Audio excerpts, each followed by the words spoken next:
This trick is being used by Apple, Starbucks, and Netflix to get you to spend more money with their product or service. My name is Tom. I'm a business owner from Amsterdam and I have a marketing agency. I saw this question on Reddit and I thought, why not answer it in a video form and to post it on my YouTube channel. And the question is by Dusty Dingo, and it's saying, I'm working on a business startup project. I need help remembering the name of specific marketing strategy.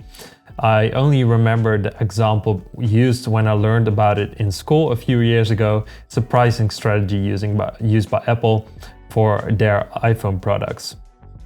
It's not only their iPhone products, by the way, they use it in specific, like in multiple like MacBooks too, and it's of course not only Apple, like I said in the intro. Essentially they will sell the phone with the second most gigabytes at a price similar to the phone with the lower amount of gigabytes to essentially push more people to spend a little bit extra for a phone that's a little bit better, and then sell the phone with the highest amount of features at a price that's farther from the middle option, as to get the most out of those looking to spend to buy the best option of the lineup. This is called GBB, good, best, better. And in this video I will teach you what it is and you'll figure out how to maybe use it yourself in your business or maybe in your marketing agency or your agency. See, these three glasses are here for a reason. This is the smallest option, this is the medium option, and this is the large option. And to make it really clear, basically, let's say I go to a Starbucks and they have a small option for, let's say, $4. Starbucks is quite expensive, it's going up anyway, so this one is $4. This is $4.50. and this is maybe $6. People tend to go with the medium option. Of course, maybe you just want a small coffee and you just go for the smallest option, but people are really tempted to get to the middle one.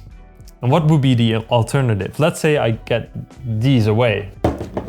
I only have one single coffee. This is not a coffee, but a single glass, a medium.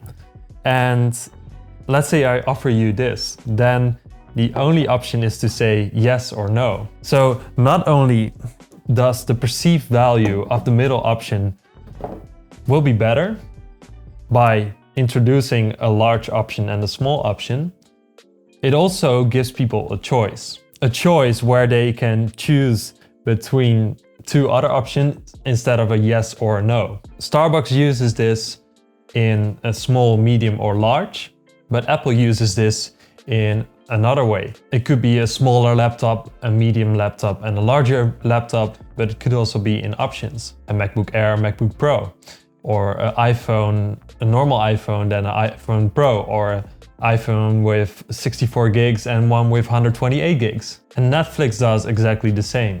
They have a option where it's like, what, $8 or something? They have an option of like $9, one of 10, and then one of 12. Or when you fly, you have economy.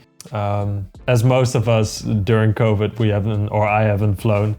So it is economy and like premium and then business class, for example. And they do the pricing too. Let's say a flight to London, from Amsterdam where I live to London, a economy flight ticket is maybe 300, a premium is 400 and business class is 800. Now that you know how it works and that all these businesses use this, how can you use this yourself with a service or a product? Well, it's quite easy. You first start with the price itself. And you can do that by looking at competitors. You see what their pricing does. And sometimes it's quite hard, but you can maybe ask for a proposal. If let's say it's a service-based business, then you can ask for proposals to see the pricing, see the market a bit, maybe speak with some people. Some people would share it with you, so you know the basic pricing. Then for a product, it's quite easy. It can be a variable like small, medium or large. It can be a variable like some additional things to it, maybe a color, customization, you name it. For a service, it's a bit different. It needs to be valuable for them. So you can't just say like, oh, like you get something extra. Let's say we take a website designer. It could be like a standard package where they have a standard website and then a premium package and then the exclusive package. So then you determine what you're gonna offer for those pricing. And then the pricing itself, you have a basic price for one service and you then split it up in 3. And I would advise to, well, keep the small or medium option together. That's how this technique works. And then the large option can be way higher. And it doesn't have to be 10 or 20%. Let's say it's a software as a service. What you sometimes see is that the first option, the smallest glass, let's say that's 100 euros or $100 wherever you live. This option is 300 and this option is 1000.